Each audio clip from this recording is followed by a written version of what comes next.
So let's take a look at number 4. So number 4 here. Write the function simple even ending. Takes a number and adds up all the even numbers from 1 to 9. So if I give you 10, you're going to ending all the even numbers from 2 to 10, from 0 to 10. Like it's going to be 2 plus 4 plus 6 plus 8 plus 10. If I give you 6, you're going to ending 2 plus 4 plus 6. If I give you 5, all the even numbers from 1 to 5 are 2 and 4. So plus 2 and 4, the answer is 6. If I give it 10, you get 30. If I get 11, you also get 30, because between 1 and 11, there's only 2, 4, 6, 8, and 10. If I give simple even ending 1, there's no any even number, just getting a 0. If I give it 0, also just getting a 0, because there's no any other even numbers. Alright, so let's put some comments in here. Let me cancel this out. Cancel log that out. So we're gonna do question 4. Write the function simple even ending. Take a number from 1 to n and add up and all the even numbers. Right. So in the function, it's already told you the function name should be simple even ending and takes a num. Right. So then we can just try to fill the body of this function. So we are trying to looking for all the firstly, like to be able to find all the even numbers from 1 to num, we need firstly find all the numbers from 1 to num. Right? We need to find all the numbers and filter out the odd one. We only need the even one. So we definitely need something called a loop. Right? If I give you a num, you're gonna checking from this all numbers from 1 to num, like who's even, who's odd. That's gonna be simple logic here. Loop over numbers from 1 to num. Now we're looking for all those numbers. It's gonna be a for loop. Blah blah blah. I'll leave that empty for you. How do you loop? How do you loop it to loop it from 1 to num? And then what do we do when we loop it? We're checking if that is even or odd, right? So check if current index is even or odd. If that is even, we add them up. If that is odd, we just can skip it. We don't have to do anything. So we can have if cases here. If this number is even, we add them up. To add them up, I guess you will need a storage. You need to have a variable, something like solution or something, to store that the answer. And every time if it's even, you add your answer to the solution. Right? So right now, like a first number, if that is 1, it's odd, so don't do anything. If that is 2, all right, we'll add it to solution. If that's 3, we don't do anything. If it's 4, we'll add it to solution. If 5, don't do anything. 6, add it to solution. And 7 is bigger than num, then we stop, something like that. And after you do everything, you can just return that solution because your answer is already stored in there. That is a sum of all the even numbers. All right, that is a normal way you can think, like the way you sum all the even numbers. And actually, you also have some other ways to do it. Keep that in secret. See if you can figure it out once you finish your assignment. There's actually a better way to do this one. All right, so let's go to question 5. Write the function in letter capitalize. Take a string and capitalize the first letter of each word. The given words will be separated by only one space. So what you will get is a sentence, and all the words inside here are separated by the space. And your job is to capitalize the first character of each word. If I give you a hello word in lowercase, you're gonna say capital H hello and capital the W hello word. If I say you cannot find the answer online, and you're gonna get you cannot find the answer online with all capitalized first letter of each word. And have some hint. There is a built-in function in JavaScript that changes string into uppercase. There is also a function to separate strings into an array of characters, or say an array of words. That's maybe a better hint. So we are going into separate. So to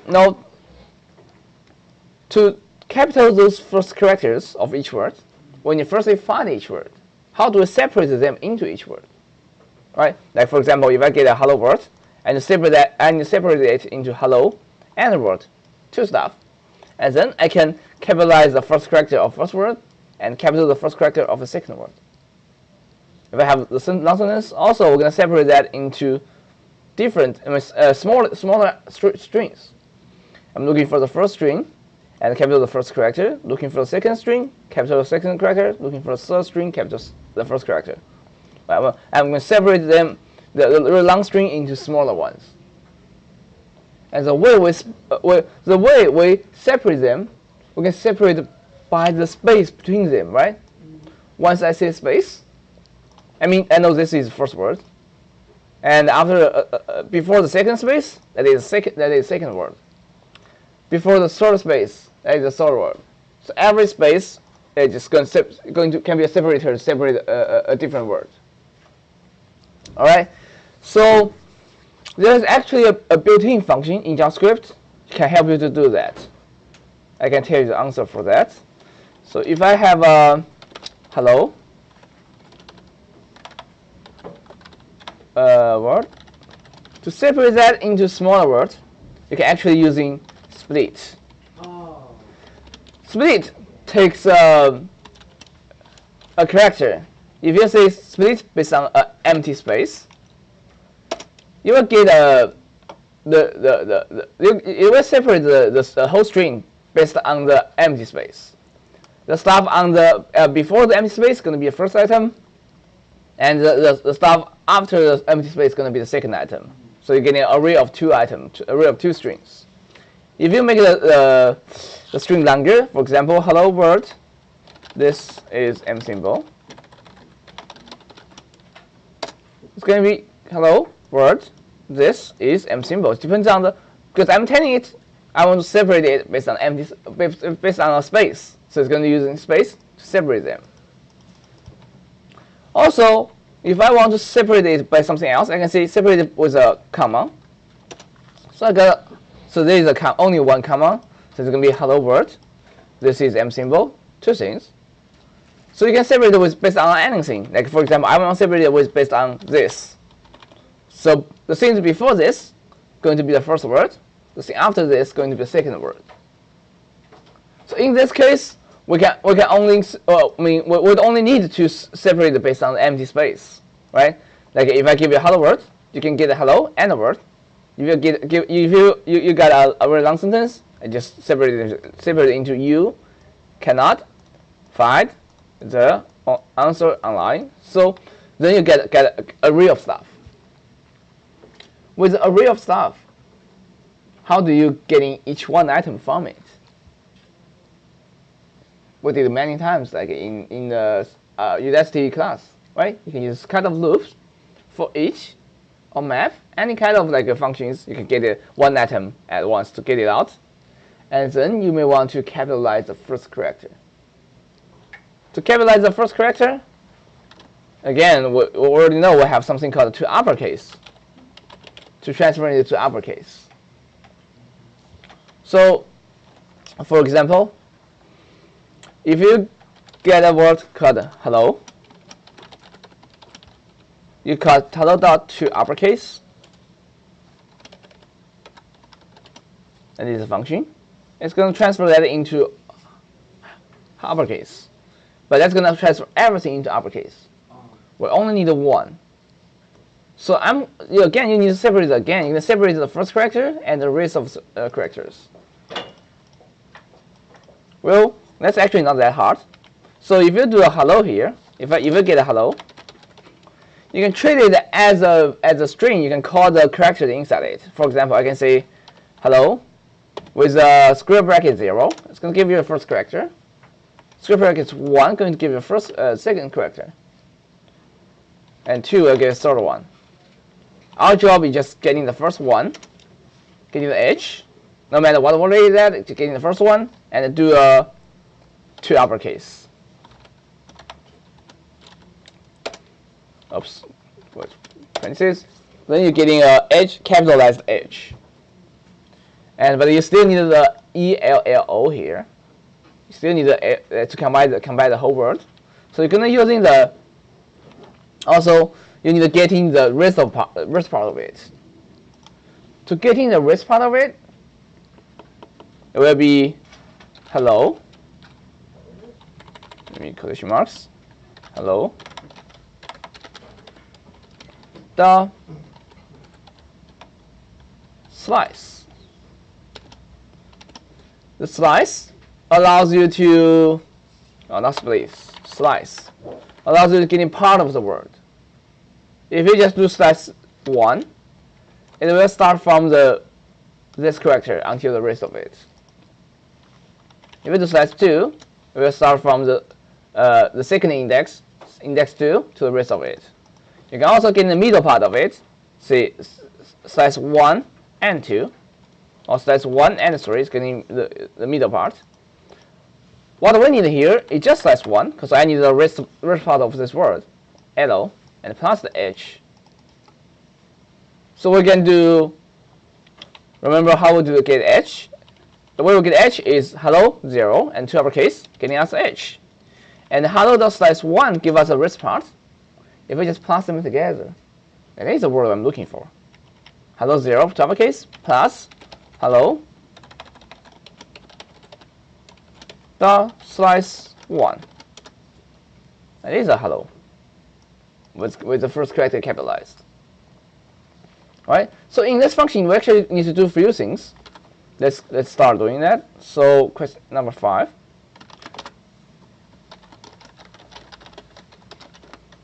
Write the function, later capitalize.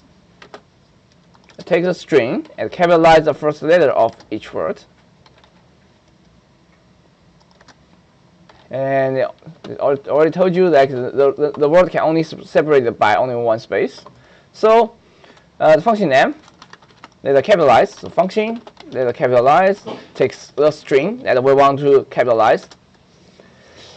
So in here, we're going to do a few things. First thing we're going to do is separate the string into array of words. Right? That's the first thing we do. And using split. That's the first thing. Second thing, after we got that array, we want to loop over the array of words. Right? We need a for loop here, or any kind of loop. And for each word of it, you want to capitalize the first character.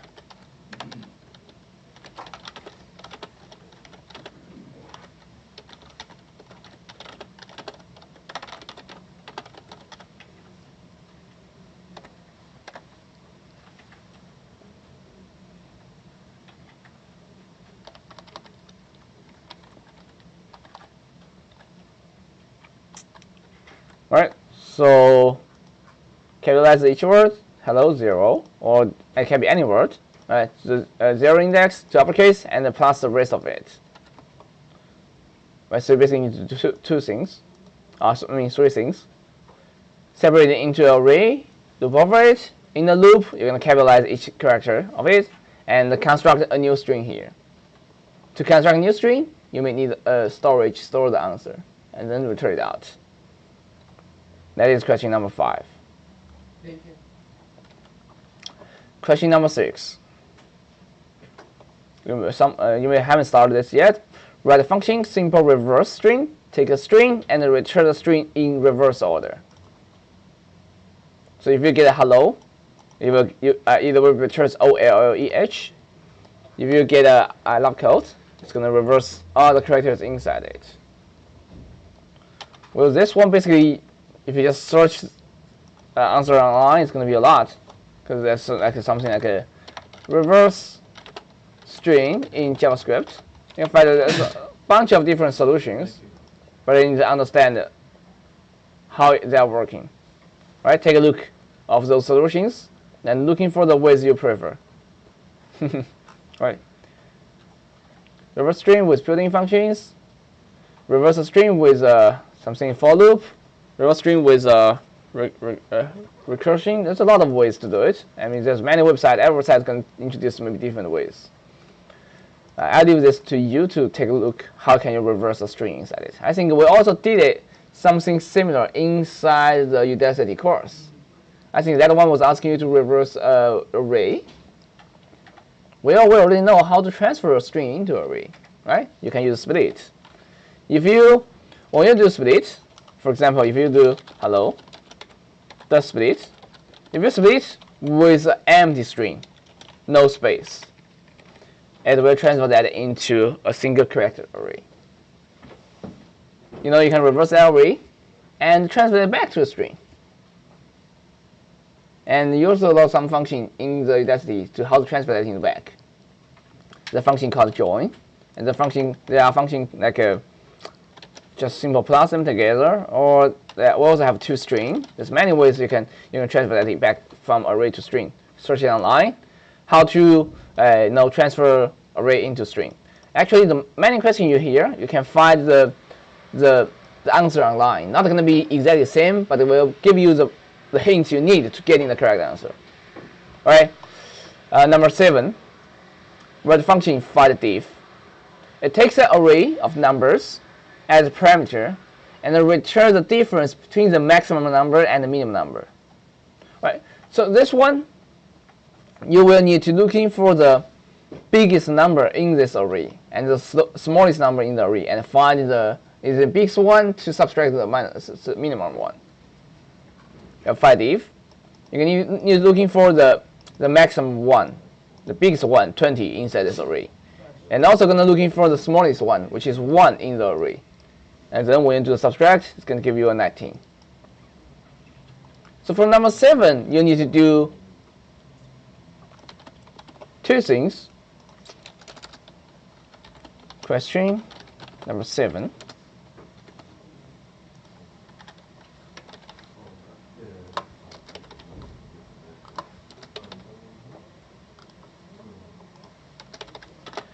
Number 7, function findDiff takes array.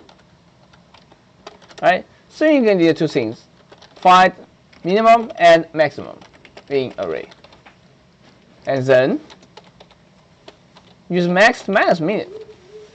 That's it. So the hard part is, how do you find the minimum and the maximum? Well, if you miss something you don't know, search it online, Google it. There will be so many answers, like find maximum number in array. Then just see JavaScript. A lot of answers is there. So not just know if something you don't know, first you try to search it, do some research, see if there's already solutions online, and try to see if that's something you can use. Alright? Take a look at that. If you find the minimum and maximum, just returns minimum, maximum, minus minimum. That's the answer. So the hardest part here is find the minimum and the maximum. Try to search that online. There's answers for that. Yeah, I'll stop right here. And I think if you can finish the first 7 questions today, it's going to be a lot. I mean, that's going to be enough, because they only have 12 questions in total, and they still have 2 weeks. You can still using the rest of the day to complete your assignment.